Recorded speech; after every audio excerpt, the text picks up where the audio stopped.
Merci de votre fidélité renouvelée à la première radio-télévision communautaire du Sénégal. Mesdames et messieurs, bonjour et bienvenue dans ce flash d'information que nous allons commencer avec le nombreux cas de décès qui surviennent entre 19h et 6h du matin sont mentionnés dans un rapport publié par le ministère de la Santé, une situation qui est jugée inquiétante par la Fédération des syndicats de la santé qui accuse le ministère d'être le principal responsable. La FSD parle de négligence et critique certains agents seniors qui abandonnent les gardes de nuit.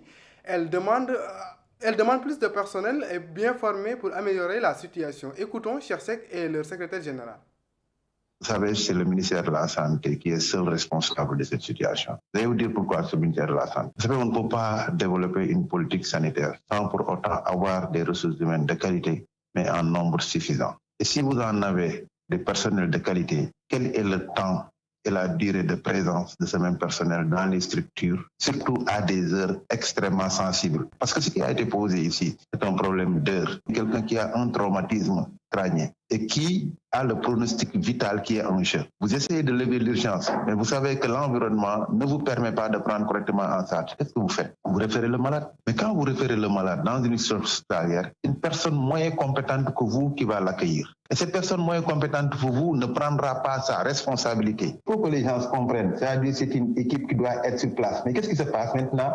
On a érigé à la lègue le système d'astreinte. Astreinte, c'est quoi? Vous habitez, je ne sais où, vous restez à votre maison. On vous amène une urgence, on vous appelle au téléphone. Et vous essayez de régler ça au téléphone ou bien vous vous déplacez. Le temps que vous déplacez, le malade peut mourir. Pourquoi les seniors ne montent pas la garde? Le problème majeur est que les seniors ne montent pas la garde dans les structures hospitalières. En France, à Val-de-Grâce, même les professeurs montent la garde. Comment on peut être dans une structure où que durant la nuit, il n'y a que des étudiants? C'était Chersek qui est le secrétaire général de F2AS. Nous parlons toujours dans ce registre avec la qualité de la prise en charge médicale des hôpitaux publics qui est de plus en plus remise en question par les usagers face à la négligence de certains soignants, au manque de personnel qualifié et à l'insuffisance du plateau médical. Les citoyens réclament un meilleur encadrement du personnel et des actions concrètes de la part du ministère de la Santé et de l'Action sociale. C'est un reportage signé Aminata Abdoulaye-Watt. La prise en charge médicale dans les hôpitaux publics reste un sujet de grande inquiétude et qui perdure. Des citoyens dénoncent la négligence de certains membres du personnel soignant. L'effectif qu'on retrouve le matin dans les hôpitaux est plus important que les soirs. La qualité aussi diffère. La prise en charge pose souvent problème. En vérité, si tu n'as pas d'argent, on ne te soigne pas. C'est la triste réalité. Je trouve qu'il y a souvent des cas de négligence. Les malades doivent être soignés convenablement. Pour eux, il est urgent de renforcer les ressources humaines qualifiées et de mieux équiper les hôpitaux pour améliorer les soins. Les hôpitaux doivent être bien équipés en matériel pour garantir des soins de qualité.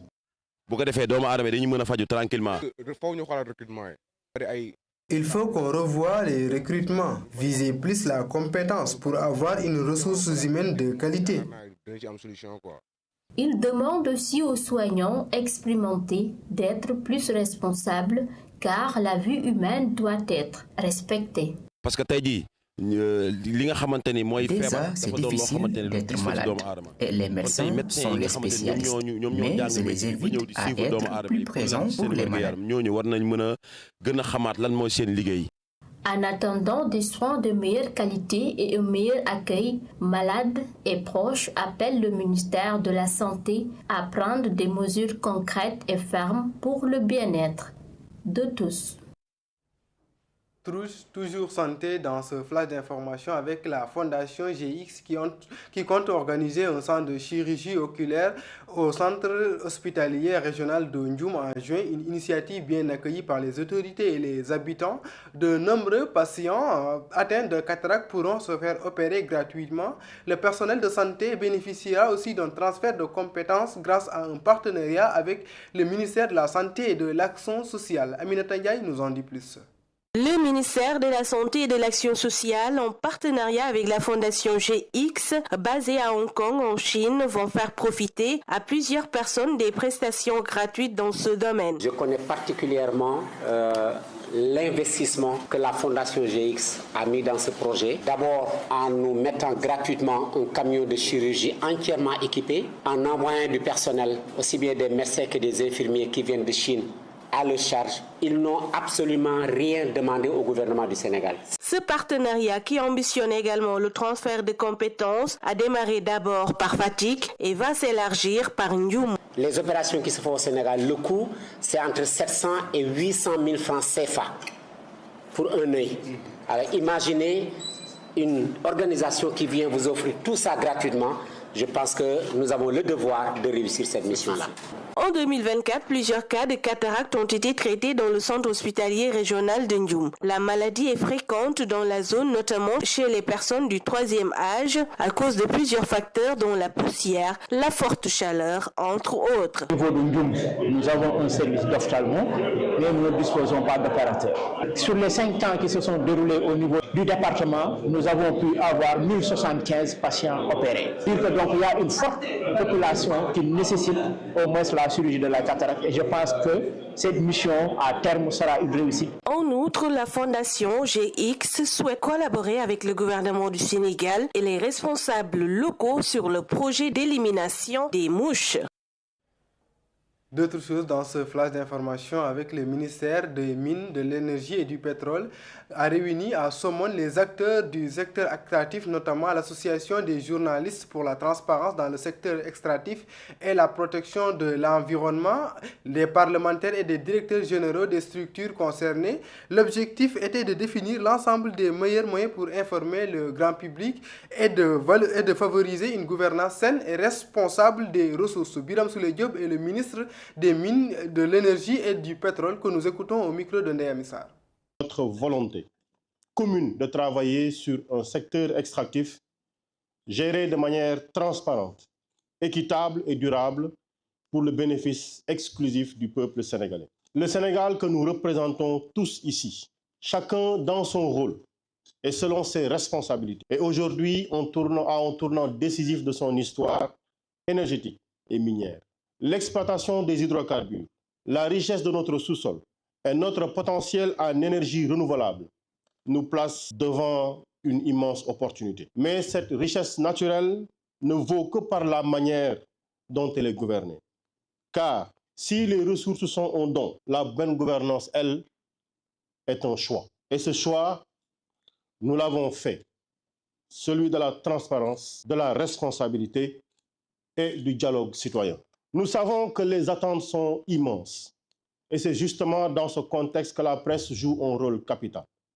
Vous êtes les relais de l'information, mais aussi les vigies de l'intérêt public. Vous questionnez, vous alertez, vous proposez. Et à ce titre, votre engagement est un pilier essentiel de notre politique de gouvernance ouverte. Nous avons adhéré à l'initiative pour la transparence dans les industries extractives et nous en respectons les normes. Les contrats pétroliers et miniers sont désormais publiés et les revenus tirés de ces ressources sont l'objet de rapports accessibles. Le fonds intergénérationnel, inscrit dans la loi, garantit que les ressources d'aujourd'hui bénéficieront aussi aux générations de demain. Nous travaillons à renforcer les capacités des institutions de contrôle, tout en favorisant une meilleure implication des citoyens. Et nous avons ordonné, sous l'impulsion du président de la République et sous la direction de M. le Premier ministre, la révision des contrats pour tirer le maximum d'avantages de nos ressources. Et puis à Tambacounda, l'Académie a tenu sa revue régionale de l'éducation. Plusieurs points ont été mutueusement examinés.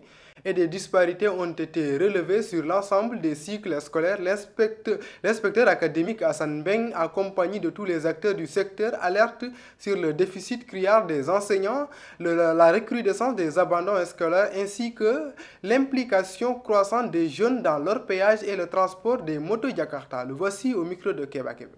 Pour le baccalauréat également, nous ne sommes pas encore, nous n'avons pas atteint les performances nationales, mais nous avons quand même réalisé des bons assez significatifs pour le baccalauréat. Mais la difficulté, c'est que nous sommes en dessous de la moyenne nationale, qui est aujourd'hui à 50%, et nous sommes à un peu plus de 40% pour la région de Tambacounda. Là aussi, il y a des efforts à faire, et nous avons essayé d'expliquer un peu ce qui nous a amenés dans cette situation. Et le constat qui est fait est qu'à Tambacounda, nous avons des candidats qui, pour l'essentiel, viennent d'horizons divers. Et les candidats qui proviennent du privé, en tout cas, généralement, ne participent pas à l'amélioration des performances au niveau du bac. Tout simplement parce qu'il y a également quelques difficultés au niveau du privé qui sont liées un peu déjà aux compétences des professeurs qui interviennent parfois, mais également au niveau des élèves qui sont recrutés dans le privé, également à l'environnement même du privé qui mérite d'être amélioré dans la région. Ce n'est pas seulement le privé, à côté aussi nous avons les candidats du CAROSPE qui pour l'essentiel sont des candidats libres, il y en a beaucoup, et qui sont un peu déconnectés par rapport à l'enseignement-apprentissage, par rapport à notre système, et qui n'ont pas cette préparation-là nécessaire, et ce qui fait qu'en général, quand ils se présentent, là-bas aussi nous avons des taux de réussite qui ne sont pas très satisfaisants. Et le tout cumulé également va avoir un impact sur le résultat global de l'académie. Ce qu'il faut dire, c'est qu'aujourd'hui, si on se limitait simplement aux résultats du public, pour ce qui concerne le bac, on serait à des résultats exceptionnels. Parce que rien que pour le public, je pense que dans beaucoup de lycées, on est au-delà de 70%. C'est cet élément de Keba Kebe qui met à terme ce flash d'information. L'actualité continue sur nos plateformes sur www.uracsenegal.sn. Merci.